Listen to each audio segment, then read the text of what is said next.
Assalamualaikum. Salah. Ini aku mic-nya handphonenya nggak bisa tidur ya. Kenapa? Ini bisa nggak? Kalau begini Bisa, bisa tapi nggak? bisa cuma miring, dilurusin. Ya makanya ini kan berarti kan Udah itu nggak apa-apa, diri. begitu boleh. Oke, itu udah oke. Oh gitu. Sip. Udah juga ya sejam begini ya. Ya. Ya. Ya. Sudah ada yang masuk. Arul. Assalamualaikum.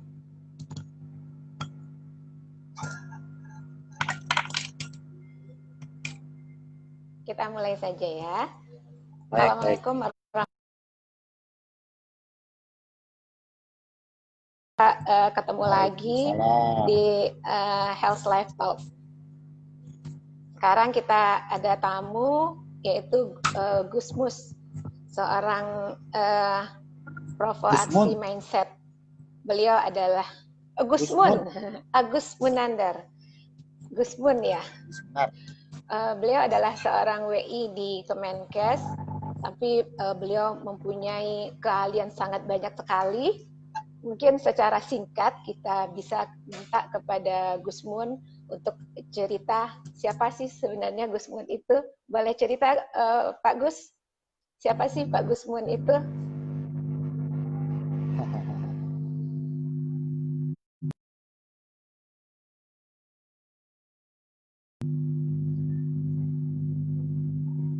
Ya, jaringannya bagus nggak Mbak?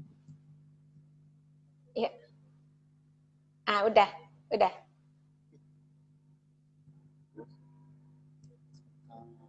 Nih, pakai dulu.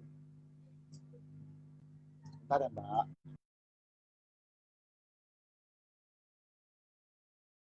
Mati. Ngomong dulu Mbak. Agak sedikit blur ya? Iya.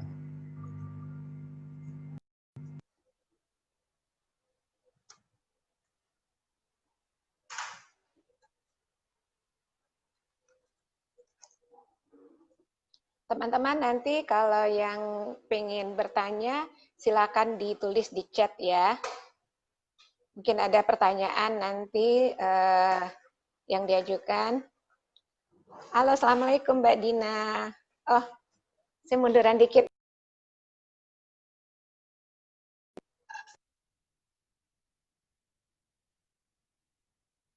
Oke, sekarang kelihatan ya kepalanya ya. Oh, kayaknya Pak Gusnya keluar ya? Sinyalnya kayaknya ya. Sinyalnya keluar. Assalamualaikum Dr. Deldi Wilson. Selamat bergabung. Kita tunggu sebentar. Pak Gusnya kayaknya keluar. Oh, beliau bergabung lagi. Mungkin sinyal. Ya, sempat keluar ya Pak Gus. Ya, karena jaringannya bisa dengar suara saya Pak Gus? Kebetulan lagi bisa. Sekarang saya dengar nggak? Bagus nggak suaranya? Sinyalnya? Bisa. Dengar. Oke. Mungkin teman-teman pengen tahu siapa sih Pak Gusmun itu? Boleh cerita sedikit Pak Gus? Ya, boleh. Terima kasih. Uni Desi. Ya. Karena kenapa saya panggil Uni supaya kita lebih akrab ya. Ya. Kalau saya panggil Ibu kayaknya kurang, ya ada gap. Baik sahabat sekalian, perkenalkan nama saya dilahirkan oleh orang tua dikasih nama August Munar ya. Tapi ternyata nama August itu di kamus AABI, Agus Bersaudara Indonesia. Ada ya? Ada, serius. Oh gitu. Anggotanya 4.000 sedunia. Sedunia. Jadi, ya sedunia. Jadi saya yang terdata. Jadi saya merasa kalau nama Agus kayaknya kurang apa ya, nggak nempel gitu, nggak masuk ke pikiran bawah sadar kita. Makanya aku punya nama, aku kasih nama Gusmun. Gusmun itu singkatan, bukan nama karena saya lahir di Jawa Timur, bukan. Saya lahir di Jakarta. Lahir di Jadi Jakarta. bukan Gusnya orang Jawa Timur ya? Bukan, singkatan nama. Ya. Oke. Kemudian saya dilahirkan di Jakarta, di tepatnya di sekarang namanya Rumah Sakit Tebet, dulu namanya Puskesmas Tebet. Iya iya. Ya, kemudian saya hobi belajar mengajar itu sejak tahun 2012 pada saat masuk sebagai widehiswara di Kementerian Kesehatan Republik Indonesia. Kemudian karena saya orangnya apa ya, suka challenge gitu, suka sesuatu yang Menantang. Berbeda, menantang gitu ya. Makanya saya mencoba, kayaknya bagus juga nih jadi provokator gitu ya. Akhirnya saya belajar tuh macam-macam ilmu tentang pemberdayaan masyarakat, seperti ilmu fasilitator, instruktur, trainer gitu ya, di bidang tema-temanya macam-macam, hipnosis, hipnoterapi gitu ya, terus neuro linguistic programming, NLP gitu ya. Dan saya belajarnya bukan cuma sekedar belajar tok gitu ya, belajar satu hipnosis udah, hipnoterapi udah, tapi saya belajarnya sampai ke level trainer, sampai saya bisa memberikan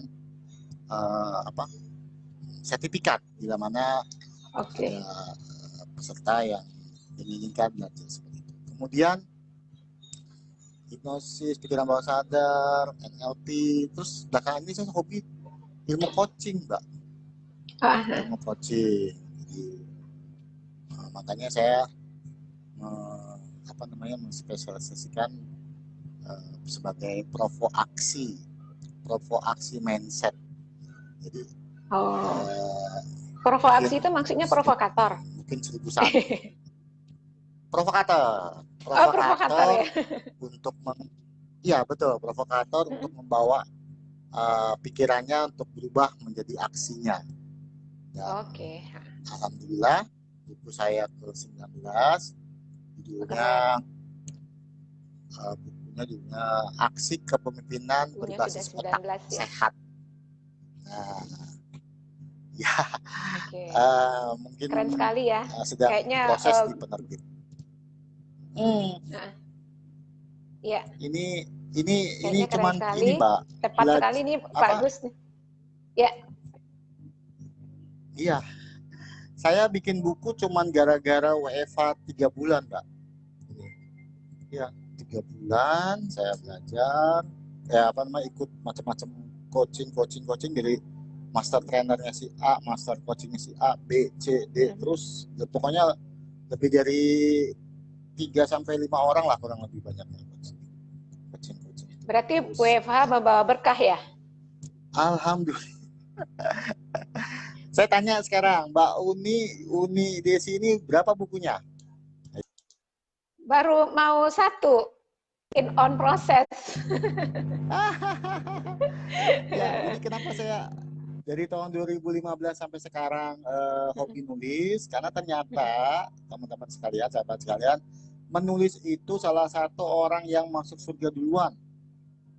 Yo, siapa mau masuk surga? Jadilah penulis. Penulis maksudnya, orang yang masuk surga duluan. Iya, maksudnya adalah Pak Gus, aku susah nulis. Nah, nulis itu sebenarnya gampang. Caranya adalah ya tulis apa yang dipikirkan, jangan cuma dipikirkan mau nulis, akhirnya nggak bisa nulis gitu ya. Nah, kemudian saya lanjutin lagi, saya hobi menulis, biasanya menulis buku, kemudian alhamdulillah di luar pekerjaan pokok sebagai widehiswara, saya mendirikan klinik nih, saya mendirikan kliniknya namanya Hypnoscare. Ya, Hypnoscare itu bergerak di bidang bisnis training dan terapis. Terapinya ini adalah terapi mindset. terapi mindset. Suaranya bagus, gambar Pak Gusmon masih ngeblur katanya. Aduh, Iya, betul mungkin Pak? sinyalnya kali. Heeh, Oh iya. Oh, saya juga bingung nih, mau diapain lagi. heeh. Baik, saya lanjutin. Ya, Eh, Sampai di mana tadi? ini hypnoscare, terapi Oh ya, mindsetnya. hipno. Ya, saya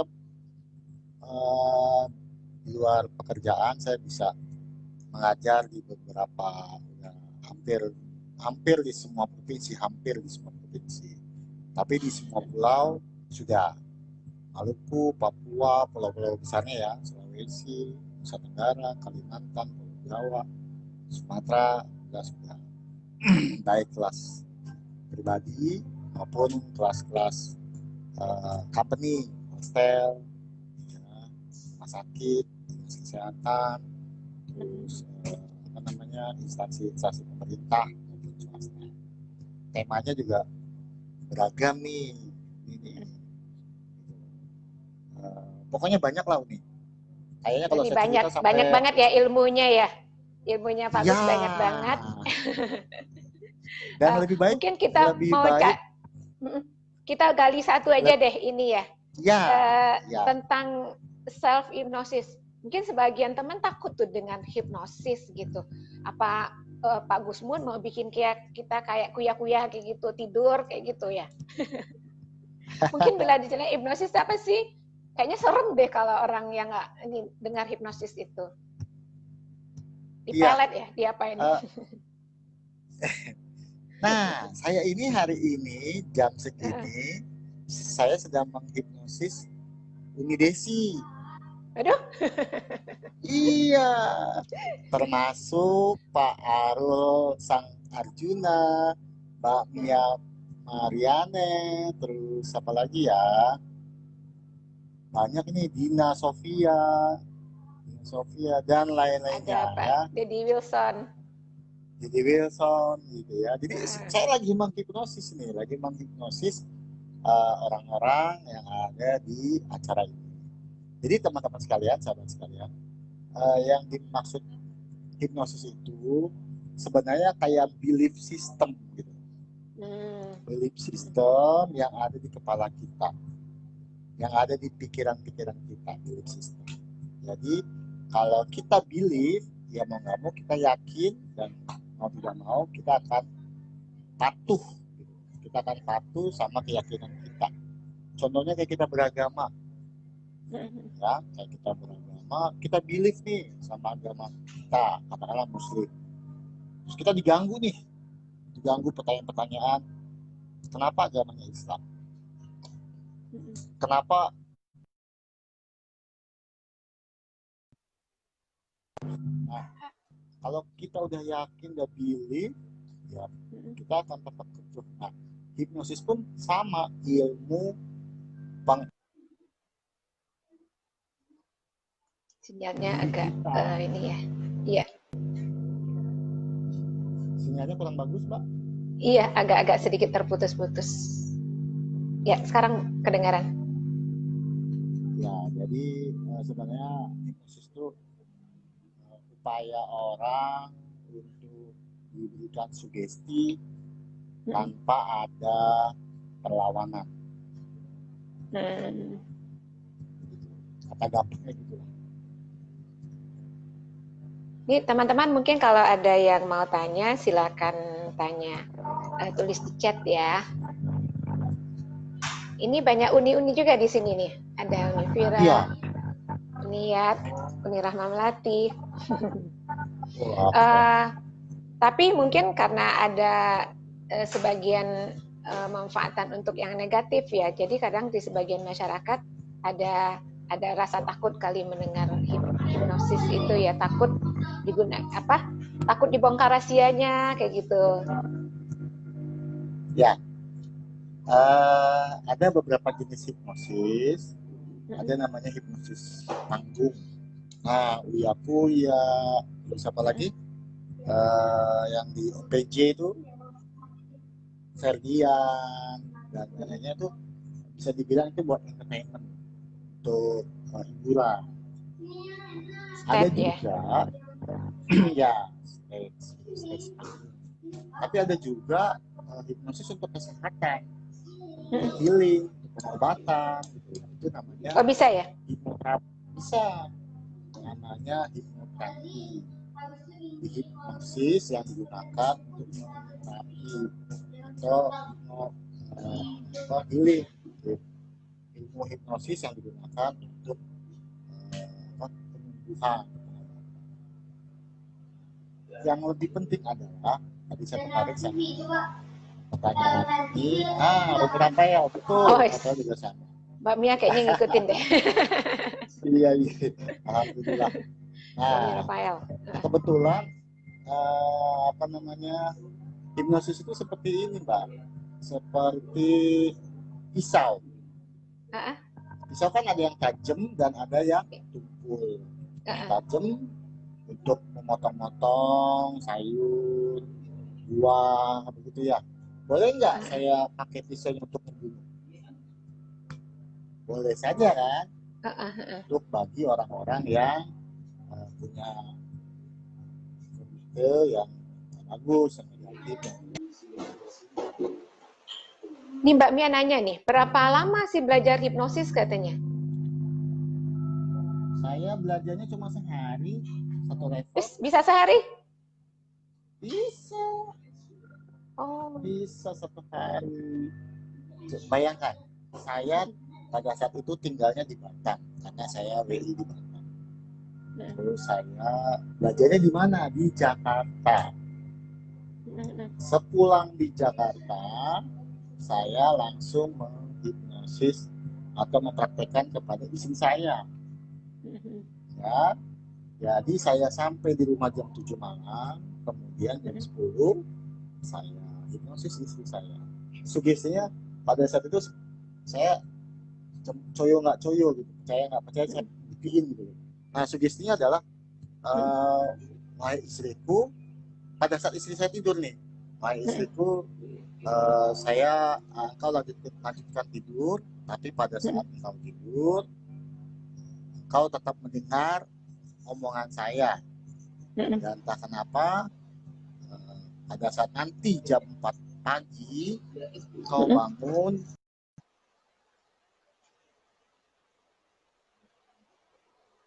Refresh lagi? Kayaknya Pak Gus sinyalnya kurang bagus. Dia hilang. Nih, sambil kita tunggu ya nanti ya. Yang mau bertanya silakan tulis aja di chat. Ini Mbak Mia juga nanya, ini ada pertanyaan. Pak Gus. Wah, hilang lagi. Kayaknya sinyalnya, beliau kurang bagus sinyalnya. Mudah-mudahan bisa masuk lagi. Teman-teman yang mau tanya tentang apa itu hipnosis, silakan tulis di chat. Sambil kita coba tunggu lagi kedatangan Pak Gusnya.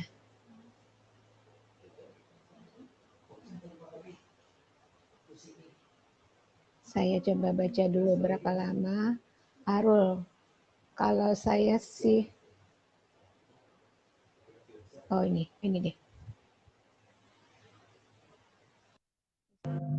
Kayaknya sinyalnya terputus, tadi sempat terputus, jadi ceritanya belum selesai. Inilah kelemahannya kalau kita ngobrol.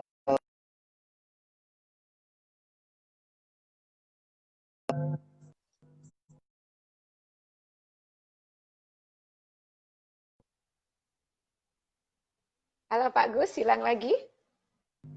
Ya. Halo Pak Gus, ya? Ya, kita tergantung di sinyal. Sekarang? Nah. Sekarang dengar Pak Gus? Dengar. Ceritanya terputus. Sampai di mana tadi, Mbak? Sampai ngasih tahu istrinya. Oh iya. Yang lagi tidur. Sugesti saya begitu. Wahai istriku, silakan tidur. Kemudian tak kenapa, kau tetap mendengar omonganku dan bangun dengan kondisi rindunya, subhanallah, rindu serindu-rindunya sehingga engkau ingin cinta sama aku. Jika mengerti gerakan jempol kanannya, pada saat itu jempol kanannya bisa. Dan alhamdulillahnya dilalanya, apa tuh nih bahasa Indonesia dilalanya? Kebetulan. Dilalanya tuh kebetulan tiba-tiba saja, tidak disangka-sangka, terjadilah jam 4 pagi, istri saya bangun, dan sesuai sama skripsi saya tadi. Jadi, saya merasa takjub gitu. Wih, takjub ya, ternyata bisa ya, gitu. Nah, itu hal sepele gitu. Bagaimana kalau kita mengalami atau membantu teman-teman kita yang besar keluhan-keluhannya gitu loh, misalnya berhenti merokok, kecanduan, gadget, terus trauma gitu ya. Nah itu apalagi yang besar-besar begitu apalagi gitu. Makanya sejak level 1 itu saya langsung praktek dan berhasil, saya jadi edik gitu. Edik itu apa? Candu gitu. Jadi Ya, makin suka ya. gitu. Apalagi kan kita instansi kesehatan nih ya. Ya, jadi apa ya? Jadi pengen selalu berbagi kebermanfaatan gitu. Luar biasa. Nikmat sekali. Berarti diambil di sisi positifnya ya, bukan buat kayak stage hipnosis itu ya? Ya. Nah, ini dia nih. Teman-teman mohon diperhatikan cerita saya ini. Ada cerita, saya serius, saya pernah alami sendiri. Saya udah level 4, udah trainer nih, udah trainer. Kalau sombongnya udah jago hipnotis lah gitu. Nah, di bandara Batam, saya mau pergi dari Batam ke Surabaya. Saya lagi makan di depan bandara tuh, makan tiba-tiba satu ruangan makan pada pergi semua nih, pada pergi semua ninggalin karena ada orang yang pengen negatif sama saya, katakanlah kalau bahasa sekarang pengen menghipnotis saya gitu kan, pada pergi semua menjauh gitu. Nah terus si pemilik warung ngasih kode gitu, ngasih kode ke saya supaya saya menyegerakan gitu. Tapi saya cuma ngelirik aja, oh ini orang nggak benar. Kenapa bisa tahu nggak benar? Nah ini teman-teman nih, berarti pertama dia matanya jelalatan, fokus hanya ke satu korban, yaitu saya. Yang kedua, napasnya ngap-ngapan. Nah ini edukasi nih buat teman-teman nih, buat sahabat sekalian. Setelah itu dia ngomongnya besar, gua bohong, deketin saya, nempelin saya, kemudian langsung bilang, bos, gua mau nawarin ini nih, cincin. Pada saat itu cincin sudah tidak ada lagi musimnya. Dia nawarin 2 juta. Saya ketawa aja. Saya lihat dia terus ngoceh gitu ya, ngebual. Saya makannya udah selesai, saya berdiri sedikit, saya tegur, saya melidih, saya suruh tarik nafas dianya, saya tepok kepalanya, jidatnya, tepok, tidur saya bilang. Dilalanya langsung tidur langsung saya sugesti, mulai hari ini dan seterusnya engkau adalah hamba saya, dan saya adalah penguasa dari semua pikiran kamu. Jika mengerti, anggukan kepala. Dan saya kasih sugesti, untuk hari ini dan seterusnya namamu adalah Amir, padahal namanya bukan Amir. Apapun yang kamu lihat di KTP, SIM dan lainnya di pendidikan itu adalah Amir, dan Amir adalah bawahan saya, anak buah saya, hamba saya, segitu. Jika nanti gerakan kepala. Oke, kita bangunkan 1, 2, 3 bangunkan. Kenapa yang terjadi? Dia seperti patung yang robot yang selalu patuh, geser gitu. dan saksinya banyak itu di ruang publik gitu ya. Banyak masa apa sih Pak Gus jadi ibunya Uyakuya ngomong dong di situ. jadi Uyakuya. Tapi kan saya tidak membongkar kan, saya tidak membongkar. Iya, Kalau iya. Uyakuya kan membongkar, ini saya nggak membongkar, gitu ya. Jadi bagi teman-teman, kalau sudah dihipnotis positif sama seorang hipnotis positif pula, saya seorang edukator kan, saya nggak mungkin berbuat negatif gitu ya. Jadi teman-teman belajarlah hipnosis yang positif. Insya Allah nanti kita belajar, pada saat ada yang mau jahat, dia pasti tahu, punya feeling, punya taste gitu, punya rasa yang pikir, kayaknya gue mau dihipnotis, kayaknya gitu. Seperti Pak itu Gus, ini teman-teman. Jadi ada yang banyak nanya nih. Arul Sang ya. Arjuna mau nanya nih. Kalau saya sih setuju saja Pak dan Dok Desi, kalau semua perokok itu dihipnosis asal untuk tujuan yang positif. Aku pengen banget bisa hipnosis biar bisa memberikan aura positif pada lingkungan. Caranya bagaimana ya belajarnya? Wah, si Mas Arul mau belajar nih gimana caranya hipnosis itu, Pak Agus. Kalau boleh Gimana sombong, caranya? ikuti kelas. Kalau boleh sombong, ikuti kelas saya besok Sabtu Wah, dan tuh. Minggu. Udah Ada promosi kelasnya, aja ya. Rul. Ada kelasnya ya, nanti japri ya. Mahal nggak tuh? Mahal nggak?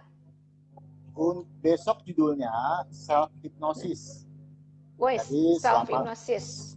ya, Mbak, selama 2 hari, hari pertama saya akan memberikan materi-materi tentang self hypnosis, mulai dari apa itu pikiran sadar, apa itu belief system, apa itu trance, apa itu gelombang otak, apa itu mau bagaimana caranya gitu. Tujuan saya melakukan itu adalah peserta mampu melakukan self hypnosis dengan cara benar, ya, dengan cara benar sesuai dengan kaidah-kaidahnya. Kemudian di hari kedua saya akan ini pelatihan dapat sertifikat. Hari kedua saya akan memberikan peserta untuk mendemonstrasikan mulai dari videonya sama tulisannya, skripnya, gitu loh. Jadi sangat basic, dan ya ini kalau untuk menyukai hipnosis positif awali dari self hipnosis dulu. Nah, tadi Uni nanya harganya berapa, gitu ya Uni ya? Harganya cuma Rp35.555.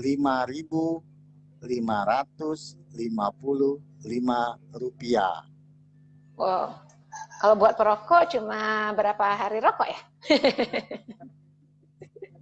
Kalau merokok, saya jamin satu bungkus berapa Uni harganya? 20.000 mungkin ya, 16.000. Jadi nggak sampai 2 bungkus rokok ya? Nggak sampai. Nih Mbak Mia, kalau sehari gitu. saya mau nih, Mbak Mia mau ikut nih. Mbak Mia, ikut. Luar biasa. Ikut Mbak Mia, saran saya ikut. Mbak Mia mau menghipnosis suaminya supaya terus kasih uang belanja nih. Bisa nggak tuh? Ya itu dia, makanya saya bilang, ayo ikut. Mau ibu-ibu, mau suami, mau anak-anak, mau belajar, mau mahasiswa, semuanya harus ikut. Kenapa? Kata Mbak Mia nanti suaminya dibisikin kasih uang belanja terus. Enak kok Mbak, bener, enak. Jadi bisa mengoptimalisasikan semangat kita, kesadaran kita, sama ke ketujuan kita, ke goal kita gitu loh. Nih seperti Mas Arul Sang Arjuna. Kalau saya, halo? Suaranya kurang jelas ya? Sekarang jelas nggak suaranya Pak Gus ya? Saya jelas ini.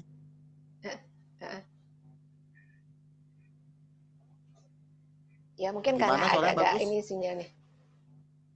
Sekarang bagus nggak suaranya?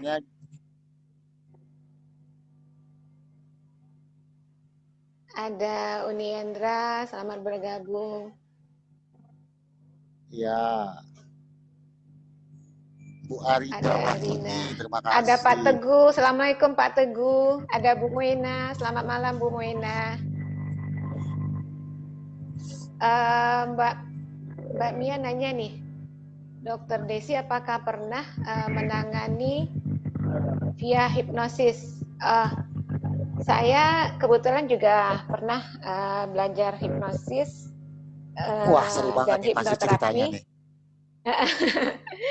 Cuma mungkin bedanya dengan Pak Gus, saya prakteknya kurang. Jadi sempat mencobakan kepada perokok untuk melakukan hipnosis. Sempat sih posisi apa ya Pak Gus, trance ya, pasiennya tidur, trance ya. Tapi saya kurang pede melakukan leadingnya saya kurang pede ini, belum pengalaman kali ya. Alasannya apa? Pas udah posisi trans saya mau jadi bingung, ini pasien mau saya apain ya gitu. Sepertinya saya kurang menyiapkan diri untuk melidingnya. Jadi dan setelah itu kayaknya kurang praktek di situ juga, jadi saya merasa belum begitu mahir di situ.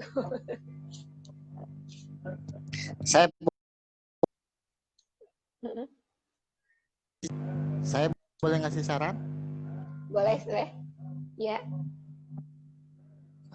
Saran saya, ini buat teman-teman yang mungkin dokter juga atau para medis, kalau ketemu pasien atau klien atau siapapun di depan kita, misalnya anak, suami, nomor satu adalah tanya, sehat? Jadi jangan tanya selamat pagi, selamat siang, langsung tanya, bagaimana sehat Bapak? Bagaimana sehat Ibu? Ke anak kita juga gitu, bagaimana anakku sayang, sehat? Gitu loh. Bagaimana suamiku sayang, sehat? Gitu.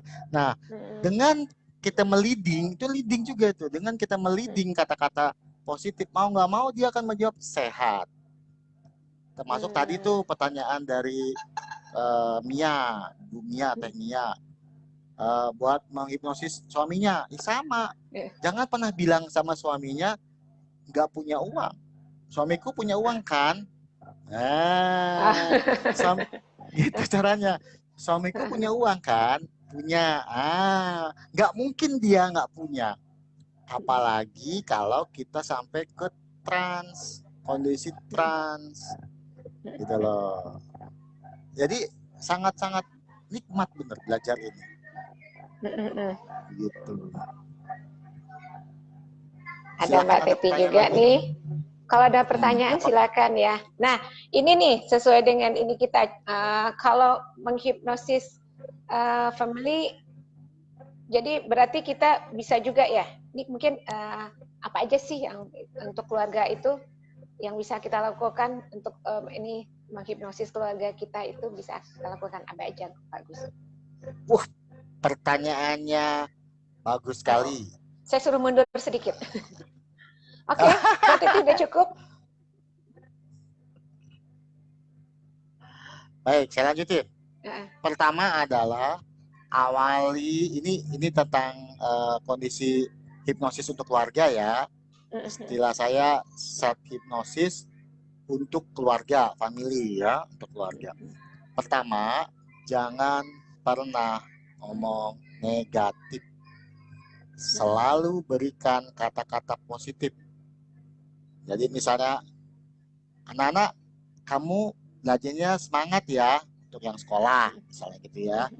Suamiku, kamu nanti di kantor sehat ya, semangat ya, optimis ya, mudah-mudahan kamu closing hari ini misalnya, gitu loh. Ke siapa lagi? Ke istrinya yang kerja mungkin atau yang ditinggalin gitu juga. Istriku, engkau di rumah pasti nanti masaknya enak, gitu lah. Jadi self itu di apa hipnosis itu jauh dari diri kita juga gitu loh. Pikiran dan hati menyatu untuk selalu positif, gitu loh. Misalnya selalu positif ya. Ya. Misalnya ada yang merokok di keluarga kita, jangan dilarang. Ingat, jangan dilarang. Ayo Uni ikutin. Ulangi. Jangan dilarang. Jangan dilarang. Iya. Bu Moina nggak boleh dilarang ya? Iya, orang merokok jangan dilarang, ya. Tapi diberikan keyakinan, diberikan stimulus supaya diri dia sadar. Diberikan stimulus, dirangsang gitu loh. Ini bahaya atau enggak? Jadi jangan dilarang. Papa kenapa sih merokok terus? Misalnya suaminya merokok. Mama jaringan aja. Agak freeze lagi. Iya. Papa, jangan ngerokok dong. Makin dilarang makin jadi. Tapi cukup misalnya, Papa ngerokok ya? Iya. Sehari berapa bungkus atau berapa bungkus? Sehari sebungkus. Satu bungkus berapa harganya, Ayah? Misalnya 30.000.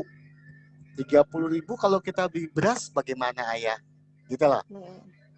Berikan stimulus, pertanyaan-pertanyaan stimulus sampai ujung-ujungnya dia tidak bisa menjawab lagi gitu loh. Nah, itu kata-kata itu sebenarnya adalah kata-kata yang tanpa disadari itu salah satu teori dari self hipnosis gitu. Itu dilakukan berulang. Repetition, jangan lupa, berulang dan berulang. Akhirnya menjadi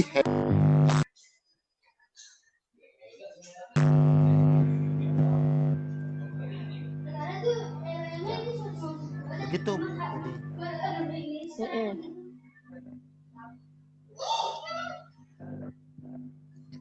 Kata Bu Moina tujuan rokok ditanya. Nggak usah. Kalau dia suami kita, keluarga kita, nggak usah ditanya tujuan rokok.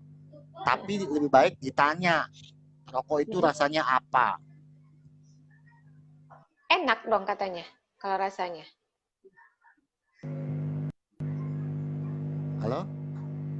Ya, kenapa ditanya rasanya, Pak? Supaya tanpa disadari, kalau dia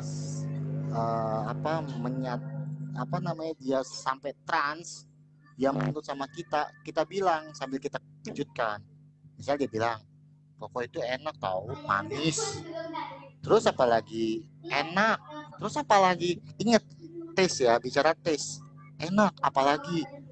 Pokoknya kalau nggak ngerokok nggak enak. Itu bukan rasa. Sekali lagi kalau dia merasa jawabannya adalah kalau nggak ngerokok nggak enak, itu bukan rasa. Jadi yang kita kejar adalah rasa merokok. Nah, ini Bu Moina nanya lagi, apa untung ruginya? Mana goal yang terbanyak? Bukan untung rugi di sini kalau untuk keluarga. Untuk keluarga bukan untuk rugi. Tapi dengan kita, saya ulangi lagi, kalau kita nanya rasa, dan pada saat yang kita tanya suami kita atau anak kita dia di kondisi trans, baru kita kagetin sambil kita bilang rokok itu pahit, tidaknya kita pukul atau dadanya kita pukul, rokok itu pahit gitu. Jadi pada saat dia ngomong kita pukul, kita kagetin, kita kejutin, rokok itu pahit, rokok itu bikin pusing gitu.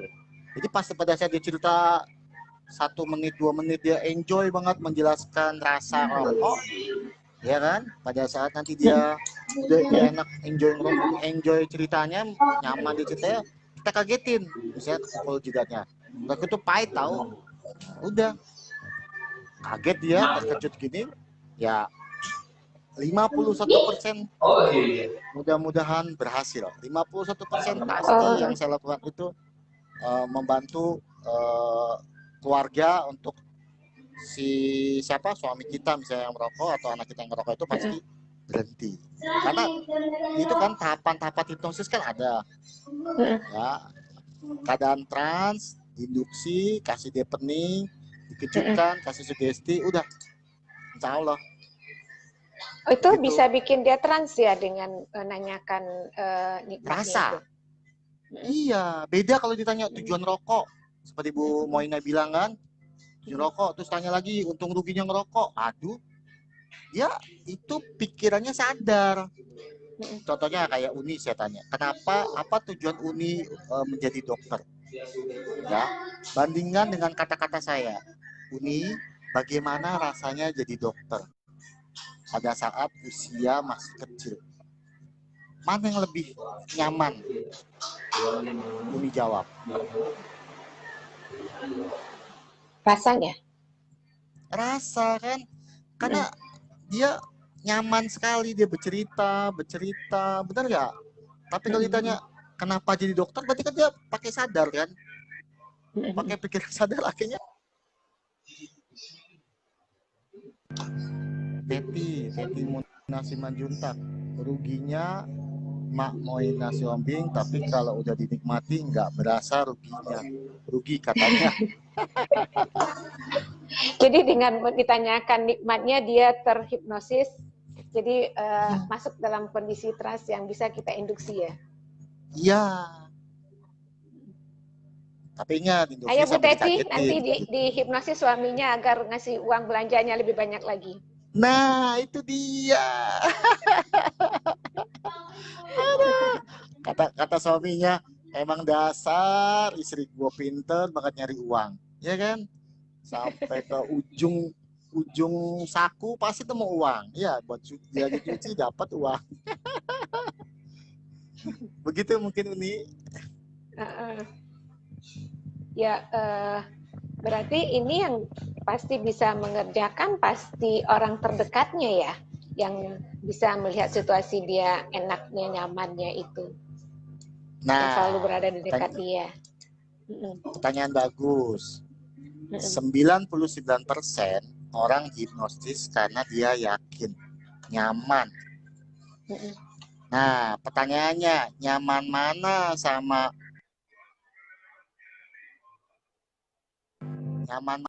sama istri atau suami, bahkan sama anak. Nah, kalau saya memilih, kalau menyebutkan sama istri atau suami atau istri gitu ya, atau anak. Nah, kembali lagi dari 3 orang ini, mana yang nyaman? Misalnya anak nih, anak sekolah kelas, anak kita SMP, SMA atau SD lah. SMA terlalu dewasa lah. SMA. Papa, kata Bu Guru, merokok itu begini, tadi ada orang puskesmas. Katanya papa nggak boleh di rumah nggak boleh ada rokok, misalnya harus bebas rokok. Cara nomor 1 adalah buang itu namanya asbak misalnya. Nah, si bapak ini tergerak kan, wah, bayangin anak yang dia sayangi tiba-tiba pulang tanpa salam, ya kan, tanpa ayo lagi, langsung ngomong begitu, jebret, mau nggak mau dia langsung kena ke trans dia, langsung dia, ya gua nggak enak ah, ya udahlah, gua buang asbak gua. Akhirnya setiap tamu bapaknya ngerokok, mau nggak mau ngerokok juga susah kan, benar nggak? Nggak disediain ini tidak sediain rokok asbak gitu.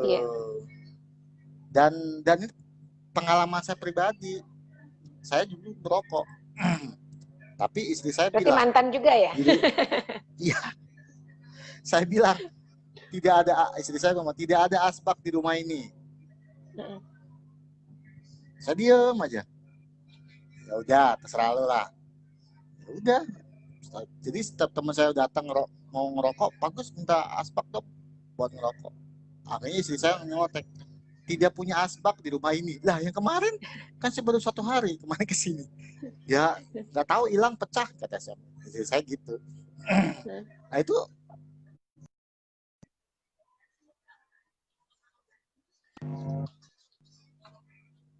gitu Mbak. Berarti untuk perokok ini sangat penting peran istri dan anak juga ya, yang orang-orang terdekat mereka. Wah, kata Pak Bona, anak dan cucu emang lebih didengar gitu daripada istri kali ya. Itu dia. Pengalaman kayaknya nih. Pengalaman. Aduh. Pertanyaan kita pendekatannya ke anak sama cucunya juga ya? No. Siapa yang paling nyaman yang sama dia? Misalnya kita suami. Nah, istri kita ngerokok.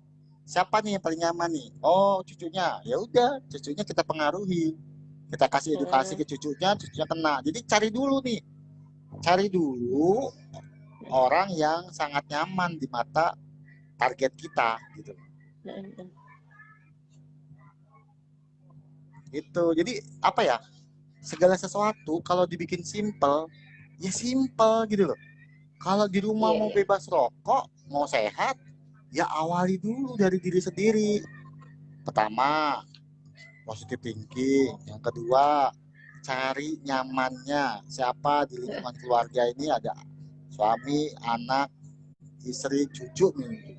Siapa tuh yang bisa mempengaruhi sebagai provokator atau sebagai influence gitu ya, sebagai yang mempengaruhi. Nah, itu kita cari, udah dapat nemu, udah sikat gitu. Iya. Tapi kalau susah ya susah gitu loh. Itu mungkin kembali ke mindset ya. Kalau berpikir susah, ya susah ya jadinya.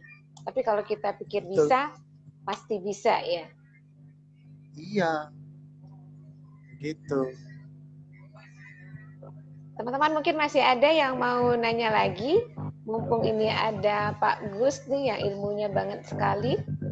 Terutama mungkin tentang hipnosis itu, gimana kita melakukan hipnosis. Juga dalam rangka gimana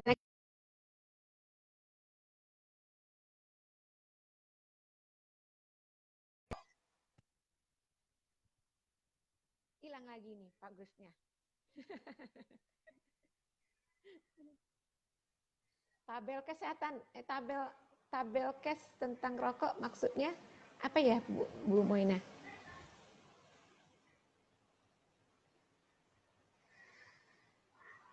Ini sinyalnya kelempar-lempar kayaknya nih. Kita panggil lagi Pak Gusnya. Kita dulu. Nah, kita panggil lagi. Sinyalnya, jadi Pak Gus keluar, kebanting lagi keluar. Kalau Mbak Mia nih, kalau mengedukasi cucu berarti dia sudah diajarkan arti rokok sejak kecil. Ya,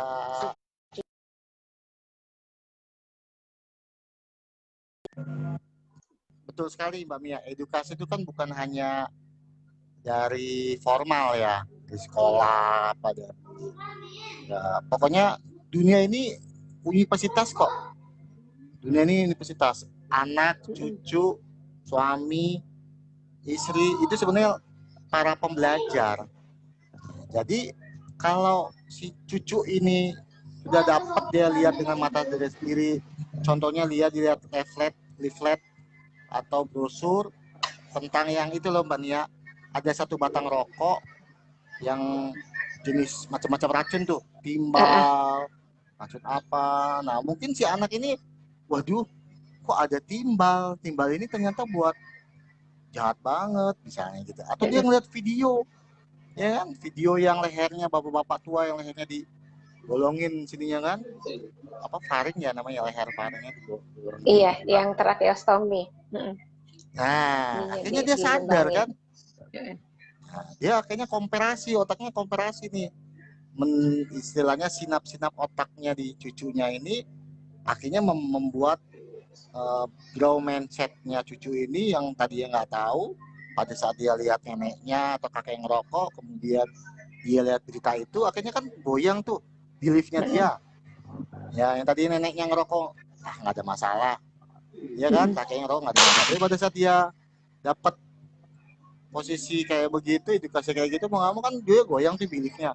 Dia akan protes kan, disampaikan ke, sebenarnya dia bukan sebagai provokator, enggak, dia cuma bercerita, kakek tadi aku lihat ini loh, film video merokok terus lehernya dibolongin, coba lihat kakek lehernya dibolongin enggak. Aku nggak mau deh kakek dibolongin. Nah kan begitu kan, bukan menceramahkan kan, bukan kan, menceramai bukan kan, bukan melarang kan, dia mencerita. Jadi cerita versi dia sendiri ya. Nah, akhirnya beliefnya kakek terganggu, sehingga si kakek janji sama diri sendiri kan, dia buat belief baru, mulai hari ini dan seterusnya gue nggak akan merokok di rumah atau dan selama ya dan di mana saja. seperti itu. Makanya saya bilang tadi, kunci bebas rokok di rumah, jangan dilarang merokoknya. Tapi ditanya, rasanya apa sih rokok itu? Terus yang kedua, cari orang yang dirasa bisa menjadi dekat. Siapa saja, nggak harus pasangan dia, cucunya pun bisa. Yang kata-katanya akan didengar berarti ya nanti ya. Yang kata Bu Moina nih, kata cucum kakek bau rokok. Nah, kakek mulutnya bau rokok, nggak mau dicium sama kakek misalnya kan. Itu kan bagi kakek kan, waduh, bahaya banget. Nah, waduh, ini Mbak Mia nih, kalau semua berhenti merokok, pabrik rokok tutup dong katanya, jadi PHK. Gimana tuh Pak Agus? Di luar negeri harga rokok itu mahal banget. Jadi yang merokok itu orang kaya. Orang kaya, orang banyak duit, termasuk alkohol. Harga alkohol itu di luar negeri tinggi gitu. Kebetulan saya 6 tahun kan di Batam itu, rokok Singapura, minuman-minuman Singapura tuh banyak banget bertebaran, merek-merek yang ada di luar negeri, Singapura, di Batam. Nah, tapi kenapa di kita tinggi gitu? Ya karena konsepnya tadi, kalau buat tutup PHK dong nih pabrik rokoknya misalnya gitu. Padahal enggak. Kalau kita naikin kan mau nggak mau yang untung siapa? Pabrik. Benar nggak? Pemilik kan yang untung. Nah, makanya mindset itu harus dirubah gitu loh. Makanya saya setuju banget kalau pemerintah berani menaikkan harga cukai rokok sama alkohol. Dinaikin, ditinggiin. Di luar negeri bisa kok orang minum. Bisa. Berarti biar nggak PHK dibikin tinggi harganya ya? Tinggi harganya biar nggak PHK gitu. Makasih Bu Mia nih, Mbak Teh Mia nih, bagus pertanyaannya. Diusulkan nanti harga rokoknya lebih tinggi, biar orang kaya yang beli rokoknya. Iya, mau nggak mau kan pabriknya jadi tinggi kan, income-nya kan? Bener nggak? Gitu. Bagus juga tuh, kita usulin. Jadi yang merokok adalah untuk orang kaya aja. Bener. Yang nggak ngitung-ngitung uangnya lagi kan? Iya, ngitung-ngitung. Kalau, aduh, saya boleh cerita sedikit, Mbak ini. Saya punya klien dari puskesmas. Kebetulan dia daftar ke puskesmas. Kemudian dia puskesmas didaftarkanlah ke registrasi lah, bayar uang pendaftaran. Nah, kemudian masuklah ke ruangan kesehatan remaja ya di Poli. Iya, PKPR. PKPR. Sampai di sana sama orang puskesmas diceramahin, dikonsultasi, konseling doang, konseling. Nah, akhirnya si bapak, istri, anak dua, empat orang ini ngerokok semua. Anaknya dua. Oh, satu keluarga? Iya, anaknya dua laki-laki dan SD. Jadi 4 orang. Akhirnya si bapaknya akhirnya si bapaknya ini sambil ngerokok di ruangan itu gitu loh. Akhirnya si orang puskesmas, si Poli Kesehatan Remaja ini kan pusing kan, dilarang kok, ngajakin berantem nih orang kan gitu kan. Gua konseling kok gesturnya nolak gitu ya. Biasanya nolak, misep-misep, bang ngerokok, mau nyalain, nggak boleh gitu. Akhirnya dia telepon saya, Pak Gusmon, ini ada orang miskin. Gituin sama orang miskin, satu keluarga merokok, bantuin ya. Kok miskin? Karena dia hanya pedagang uang. Ya udah, lempar ke saya ya, lempar ke saya. Gitu. Nah, sama saya suruh ngerokok. Jadi saya terapinya saya suruh ngerokok dianya. Si bapaknya? Si bapak apa sih? Ya bergantian tapi. Empat-empatnya itu saya suruh merokok. Saya suruh merokok sama saya kasih terapinya terapi SEFT, SEFT atau EFT. Saya ketok-ketok, ya kan, berhenti.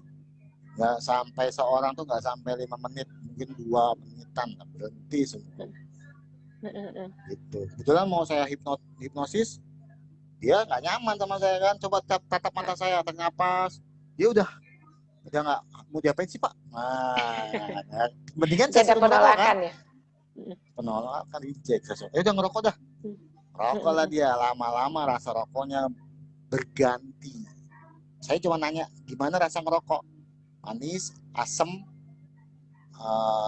gurih, pokoknya saya leading lah, pertanyaan leading terus. Lama-lama kok berubah ya, terus saya petak-petak ini ya kan, titik-titik save-nya saya lama berubah. Lama kok Pak, tapi pahit Pak, nggak enak Pak, lengket Pak lidah saya.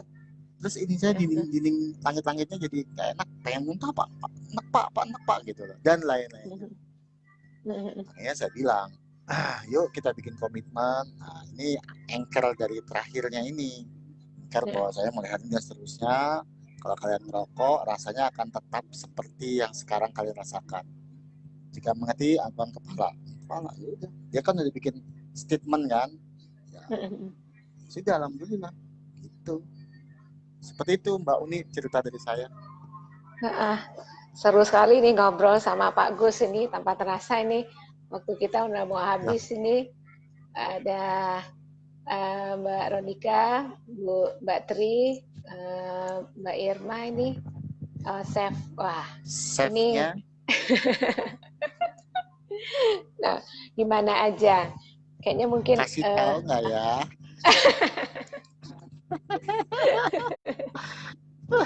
Kasih tahu nggak ya?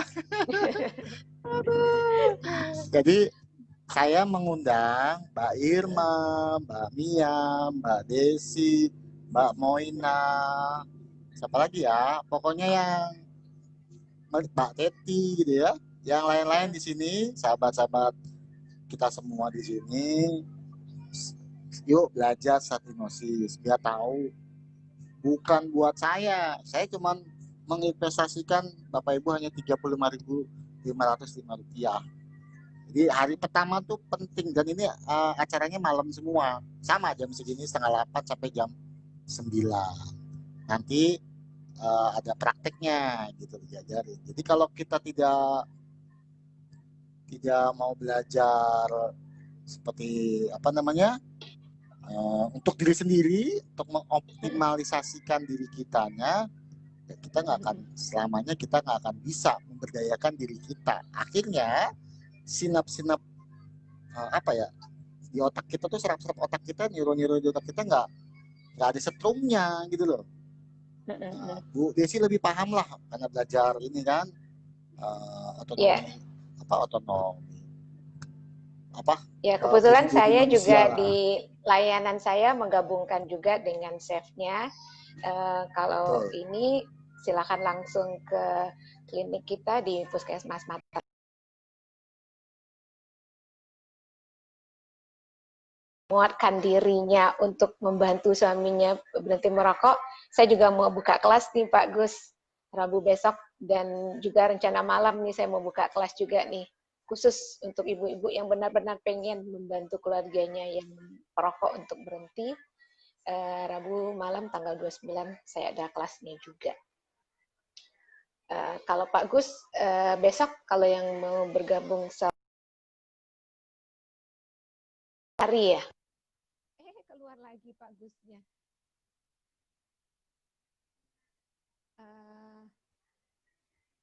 Kasihan banget nih. Keluar lagi beliau. Di Puskesmas Mataraman sejak 2016 kita juga ada layanan berhenti merokoknya dengan konseling, ada safe, dan hipnoterapinya saya belum begitu memakainya karena belum mahir. Tapi kalau dengan safe, insya Allah kita bisa. Ini kita coba ini lagi, mungkin udah ini terakhir, kita coba undang lagi. Ya, siap Bu Teti. Sertifikasi untuk trainer safe, kita boleh juga buka kelas safe-nya. Boleh milih nih mau safe-nya sama Pak Gus atau saya. Untuk kalau untuk safe saya juga punya sertifikatnya. Tapi kalau ilmu yang lain Pak Gus jauh lebih banyak karena certified-nya banyak banget. Mbak. Ya, benar Mbak Mia. Hari Rabu malam tanggal 29. Wah, Bu Teti bingung nih mau ikut siapa katanya. Silakan yang mana aja gitu. Ikuti kedua-duanya, Mbak. Iya.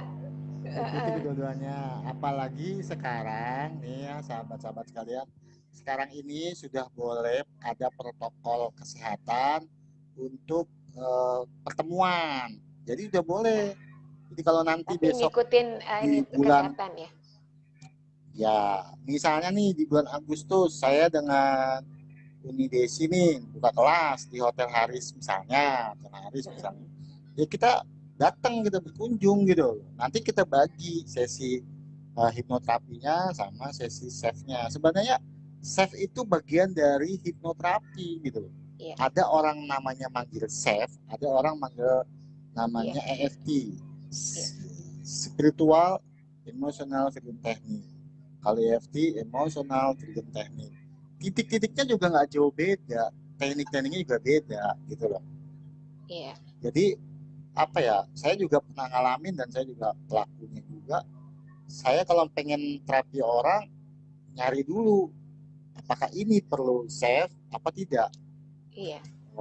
Oh ini harus pakai coaching, sudah pakai coaching, saya punya alatnya, saya coaching. Jadi ada case anak SMA kelas 2 bunuh diri, Mbak. 3 kali mau bunuh diri. Anak orang kaya, Mbak. Jenderal bapaknya, ibunya dokter. Ya, orang kaya, Mbak, duitnya unlimited. Nah, dia 3 kali mau bunuh diri kan. Akhirnya bapaknya bilang, Pak Gus, saya kasih duit 1 juta, tolong hipnoterapi. Ibunya juga ngomong, saya tambahin Pak Agus 1,5 juta, yang penting anak saya dihipnoterapi sama Pak Agus. Ya, saya bilang anaknya aja nggak, dalam hati saya, anaknya aja nggak mau, nggak nyaman sama saya kalau saya hipnoterapi gitu loh. Mau saya tidurin tuh saya kasih sugesti nggak bisa, mau saya pakai chef nggak bisa, anak milenial bro, nggak bisa bro, kan gitu. Akhirnya saya pakai terapi coaching, saya ajak main, terus saya bikin dia bikin komitmen. Jadi coaching itu pakai alat, ada yang nggak pakai alat. Nah kemarin saya pakai alat, alhamdulillah sampai hari ini dia semangat, rokoknya pun ditinggal, sekolahnya pun mau, positive thinking gitu loh. Nggak jadi bunuh diri selama ya? Nggak jadi, 3 kali mencoba bunuh diri, minum paracetamol sampai 20, pembantunya yang ngeliat karena kurang kasih sayang sama kurang perhatian, depresi, dia pengen cari perhatian. Rokok juga cari perhatian ternyata. Iya. Gitu. Mungkin begitu daripada kita nanti mati lagi. Iya, kalau mau diteruskan ilmunya Pak Gus sangat banyak banget. Tapi mudah-mudahan nanti kita ada kesempatan untuk bertemu lagi. Yang pengen ikut kelasnya Pak Gus, silakan besok bergabung 2 hari ya. Kalau ingin belajar dengan saya, silakan juga bergabung nanti hari Rabu tanggal 29. Kebetulan karena kita ini siang ada ladang yang lain, jadi kita bermainnya malam aja. Kelelawar ya Bu Desi ya. Iya, karena kita menikmati. Pak Agus, terima kasih banyak sudah bergabung di bincang-bincang kita malam ini. Dan besok malam kebetulan saya juga udah ada janji live ini dengan ini narasumber kita nanti insya Allah dari Parepare. Berarti tabrakan ya jadwal kita ya, apa-apa deh, sama-sama kita nanti. Besok kita ada lagi live di jam yang sama. Terima kasih teman-teman yang sudah bergabung di sini, yang sudah ikut aktif dengan pertanyaan-pertanyaan di sini. Mudah-mudahan acara kita ini ada hikmah, ada manfaatnya buat kita bersama, dan mudah-mudahan juga bisa memberi manfaat ke banyak orang. Pak Gus, sekali lagi terima kasih. Assalamualaikum warahmatullahi wabarakatuh.